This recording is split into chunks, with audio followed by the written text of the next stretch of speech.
काम शुरू करें आज का? कोई दिक्कत वाली बात नहीं है? पिछले में कोई डाउट नहीं है? आज का काम शुरू करते हैं फिर। ठीक है, तो आज का जो हमारा टॉपिक है वो है isotropy of space that leads to conservation of angular momentum. ठीक, तो सबसे पहली चीज़ कि आइसोट्रॉपी है क्या?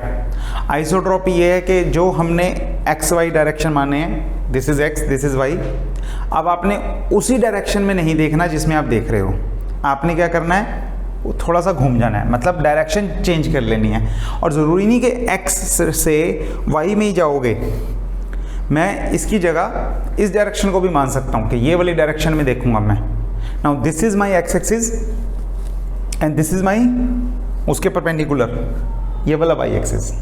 ठीक है, तो एक बार अगर यहाँ बनाएं तो अगर ये मेरा x और y है, इधर x इधर y, तो मैं अगर किसी एंगल पे रोटेट कर दूं सिस्टम को, तो अगर मैं d थीटा एंगल पे रोटेट करता हूं तो ये भी आगे d थीटा पे चला जाएगा, राइट?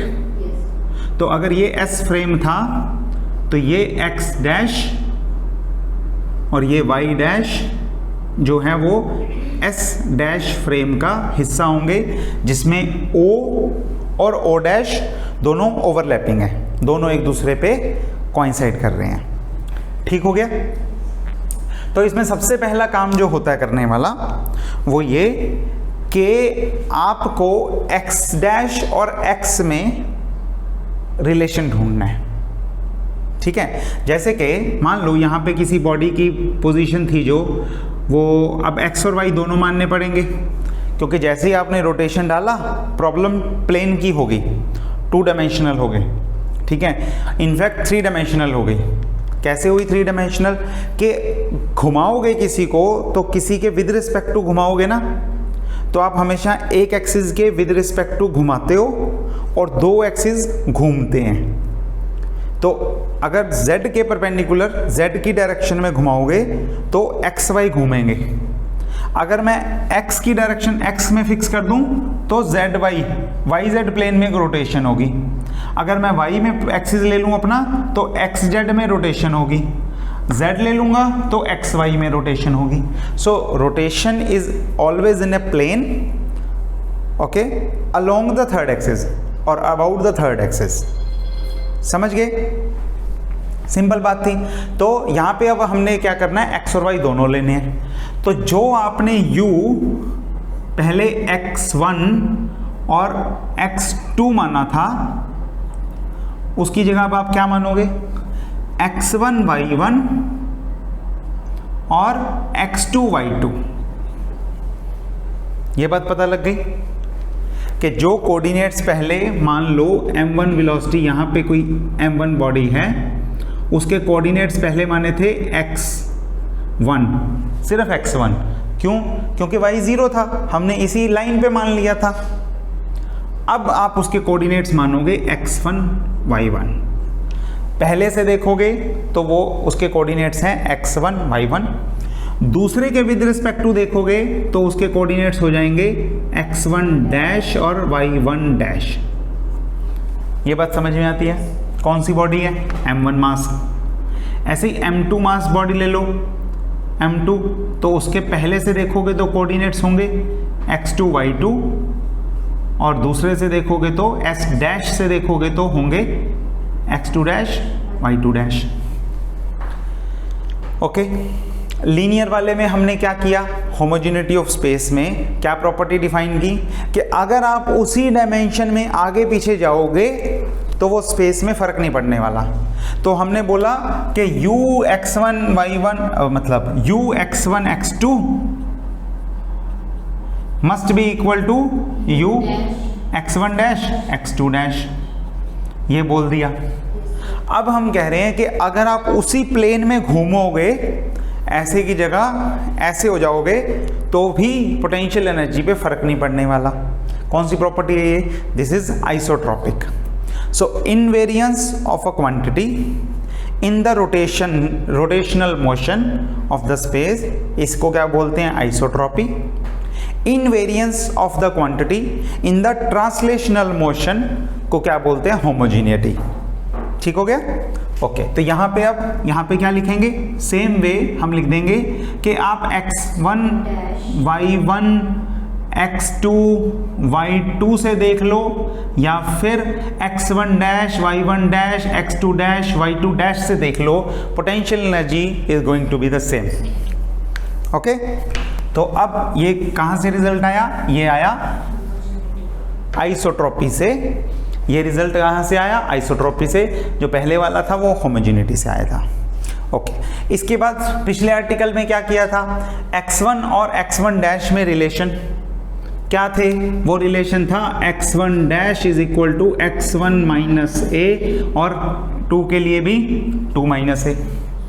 अब भी हमें क्या फोड़ा,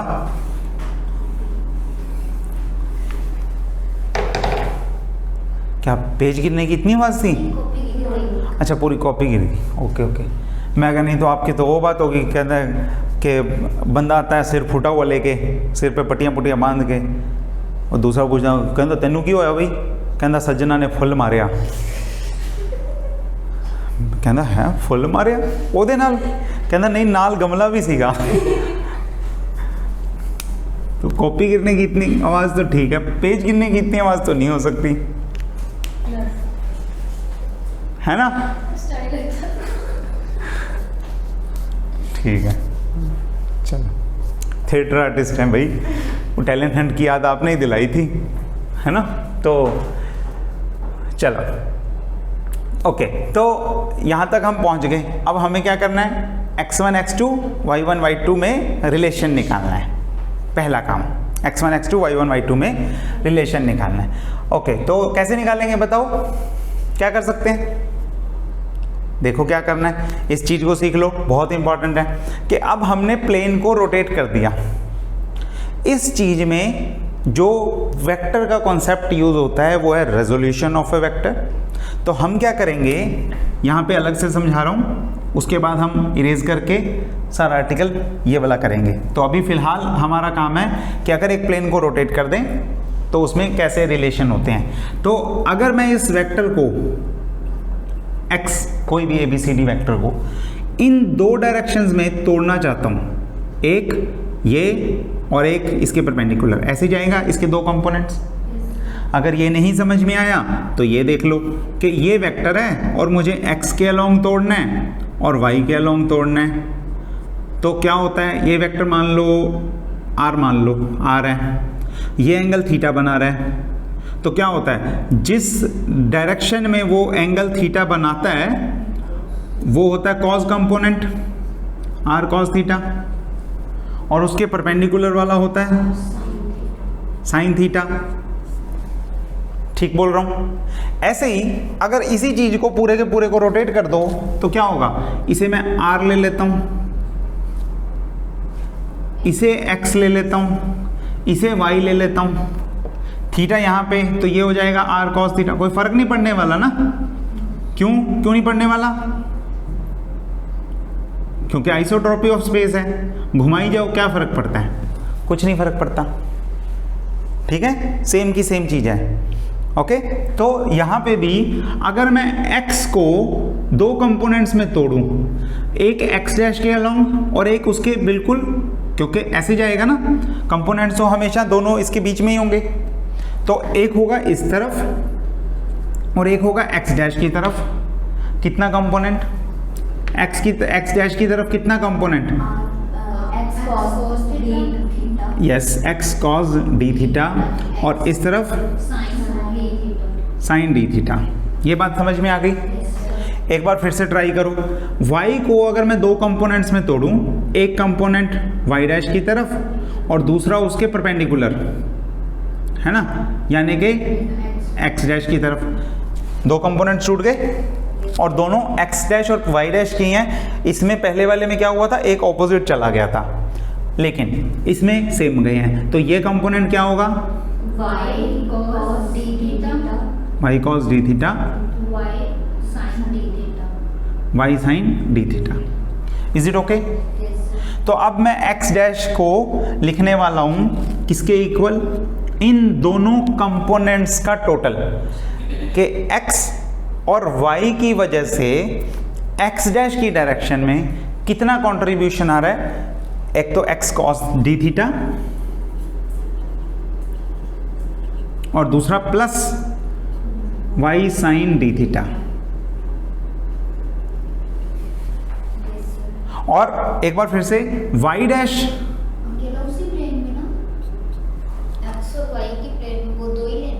हाँ दो ही हैं, x का कंट्रीब्यूशन इतना है, y का इतना है, और इसका जब लेंगे तो ये वाले निकलेंगे। हाँ तो ये वाले निकलेंगे। आप अगर x से कंफ्यूज हो रहे हो तो इसे x1 और y1 मान लो। क्यों? क्योंकि x1 y1 कोऑर्डिनेट देख रहे हैं हम। तो x1 इसमें देखा तो कितना था, x1 था, दूसरे में देखा तो x1 डैश था। x1 डैश की डायरेक्शन में x1 कितना आया, x1 cos d थीटा, और पर कुछ कंट्रीब्यूशन y से भी आ रहा था, y1 से, तो y1 का कितना हिस्सा इस डायरेक्शन में गया, साइन वाला, तो हमने ये लिखा है। और y1 डैश के लिए क्या होगा, y1 cos d थीटा और फिर minus x1 sin d theta. ठीक है, अगर 2 के लिए निकाल लेंगे तो वो x2 हो जाएगा, 1 को 2 कर दो, इतना ही होगा। ओके, यहां तक पहुंच गए। अच्छा, अब इसके बाद क्या लेना है कि D theta is very small, तो डी थीटा इज स्मॉल, तो ये वाला कॉन्सेप्ट क्लियर है ना, रोटेशन वाला। तो डी थीटा स्मॉल तो क्या होगा, cos D theta for small angle,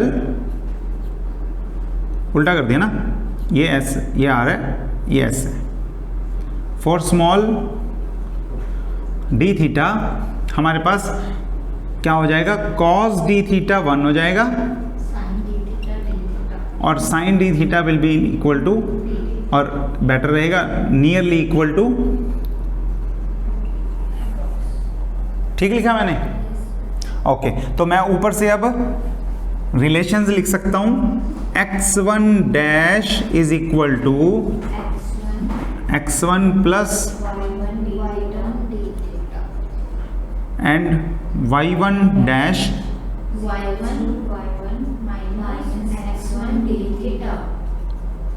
okay, एक बार फिर से x2 डैश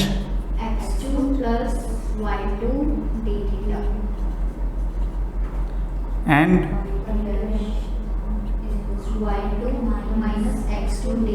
अब अगर कोई गलती होगी तो मैं आपके नाम पे डाल दूंगा, आपने मेरे को बताया है, ये सह लोगे।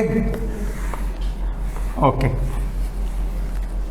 चलो इसके बाद क्या किया था, यहां तक हो गया, सेम प्रोसेस चल रहा है, सेम तरीका है, बस जो आएगी चीज वो लगाते रहेंगे। इसके बाद क्या किया था, यहाँ x1 dash y1 dash 2 dash की वैल्यूज पुट की थी, तो ये वाले बड़ा लंबा सा खिंच जाएगा ये काम, पर कोई बात नहीं। तो इक्वल टू में u में मैं x1 डैश पुट कर देता हूँ, कॉमा y1 डैश y1 और फिर सेमीकोलन लगा देते हैं एक, और x2 के साथ साथ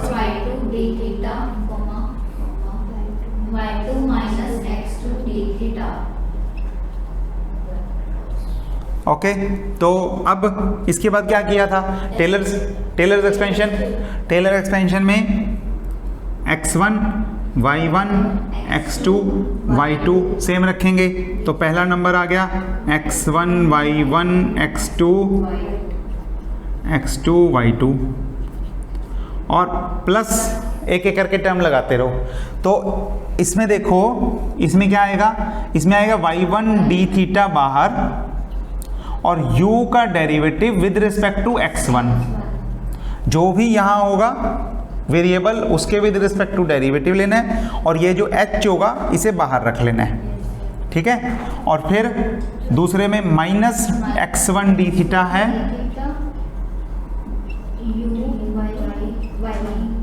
y1 और फिर प्लस y2 d थीटा करके u बाय करके x2 minus x2 d theta करके u बाय करके y2, और ये एक हम ठीक है, एक बॉर्डर लगा देते हैं यहाँ पे, सरहद के उस पार नहीं जाना। यहाँ पे पोटेंशियल एनर्जी है, वहाँ पे रोटेशनल मोशन वाले रिलेशन है, चल जाएगा काम। नेक्स्ट स्टेप क्या है, इक्वल टू किसकी है, इक्वल टू है x1 y1 x2 y2, ये इससे cancel. Okay, d theta d theta d theta d theta common है चारों में, ये भी जीरो के उधर ही ले जाएं, खत्म करें। तो क्या बचा, y1 करली u बाई करली x1 माइनस x1 करली u बाई करली y1 प्लस y2 करली u बाय करली x2 माइनस x2 करली u by curly y2। This is equal to 0। पहुंच गए यहाँ तक? कोई डाउट है तो देख लो, पूछ लो। इसके बाद क्या किया था, इसके बाद तो फोर्स निकली, तो उसको फोर्स लिखा था, है ना, फोर्स लिखा था। तो एक एक्सप्रेशन था F is equal to minus of curly U by curly, जो भी होगा इसमें माइनस, जो भी x और y जो भी होगा, ठीक है।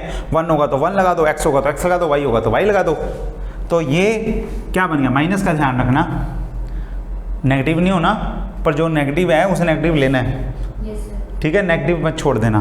तो ये हो जाएगा माइनस ऑफ y1 f1 और अलोंग x एक्सिस x1 लिख देता हूँ मैं, ठीक है। उन्होंने शायद आपकी बुक में शायद ऐसे भी लिखा हो कि f1 का x कंपोनेंट, हाँ एक ही बात है, सिर्फ नोटेशन का फ़र्क है।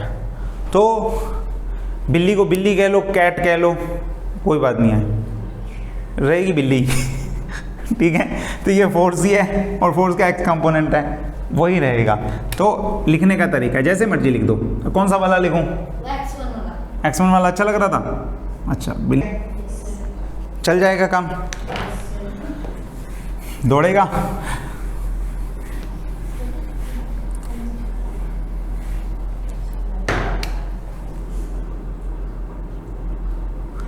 ओके, अब एक और एक्सप्रेशन आपको सीखना है जो आपको पता है वैसे तो, टॉर्क मैंने करवा दिया था पिछली क्लासेस में, +1 में भी आप पढ़े हुए हो, है ना। तो इसका अच्छी सी जगह देख के लिखूंगा मैं। ओके, तो टॉर्क इज इक्वल टू, अब ये बॉर्डर हो गया, ठीक है, ये अलग बॉर्डर है, मैं यहाँ पे अच्छा सा डिज़ाइन बना के लिख देता हूँ, R क्रॉस F, और इसमें आपको क्या ध्यान रखना है, I के साथ R का Y कंपोनेंट और F का Z कंपोनेंट, मतलब जो पहले लिखा हुआ है उसका नेक्स्ट कंपोनेंट और जो बाद में लिखा हुआ है उसका नेक्स्ट टू नेक्स्ट कंपोनेंट, ठीक है। X के बाद Y फिर Z, और फिर माइनस लगा के तो उल्टा ही करना है, और फिर माइनस J माइनस नहीं लगाते हम, प्लस लगा देते हैं।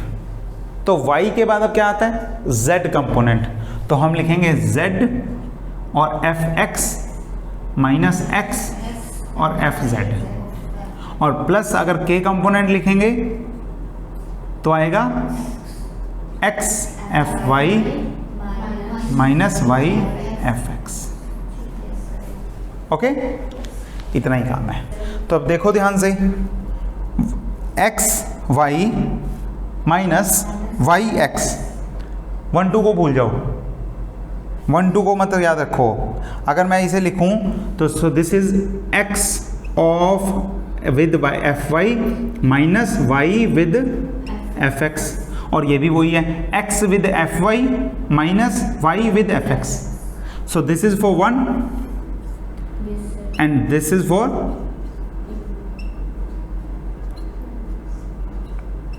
isn't it? Yes.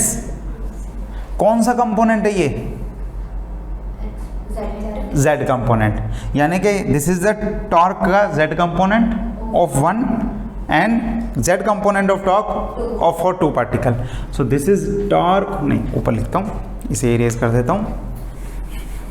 तो इस चीज को हम लिखते हैं टॉर्क का z component of first particle plus torque का z component of second particle is equal to 0.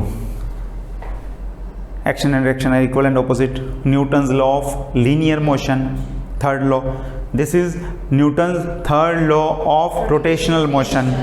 Torque of one particle on two is equal and opposite to torque by two particle on one. ठीक है, हो गया? Okay, Newton third law आ गया. इसके बाद आपको पता है कि न्यूटन सेकंड लॉ भी है, और वो क्या बोलता है? वो बोलता है torque is equal to D L by D T. ये भी लगा सकते हो. तो यहाँ पे क्या आ जाएगा? D L Z by D T of one plus D L Z by D T of second, this is equal to 0. अब इसे D by D T common निकाल लो, तो एल जेड वन लिख देता हूं मैं, इम्प्लाइज खत्म हुआ काम. z1 plus L Z two is equal to constant, यानी कि कंजर्वेशन ऑफ एंगुलर मोमेंटम. इसमें अब आपको क्या सीखने वाला है कि जब z के अराउंड हमने xy प्लेन घुमाया तो z कांस्टेंट है, तो z कंपोनेंट कांस्टेंट है, xy बदलते रहेंगे. ठीक है. और जब हम x के अबाउट घुमाएंगे yz में तो x कंपोनेंट कांस्टेंट हो जाएगा. तो एक के अबाउट घूम रहे हैं और बाकी दोनों घूम रहे हैं. एक घुमा रहा है, बाकी दो घुमा रहे हैं. ठीक है. तो जिस डायरेक्शन के अबाउट वो घूम रहे हैं उस डायरेक्शन का वही वाला कंपोनेंट कांस्टेंट लेना है आपने. तो एक्स वाई में, वाई जेड में, जेड एक्स में किसी में कर लो, कोई फ़र्क नहीं पड़ता. लेकिन एक बात पक्की है कि आइसोट्रॉपी मतलब जिन दो डायरेक्शंस में घूमने से स्पेस की प्रॉपर्टीज़ नहीं बदल रही, फिजिकल क्वांटिटी नहीं बदल रही, उस प्रॉपर्टी की वजह से कोई ना कोई कंजर्व ज़रूर रह रहा है. समझ में आ गई चीज़? आज के प्रवचन खत्म हुए. बताओ, यहाँ तक कोई डाउट है तो बताओ.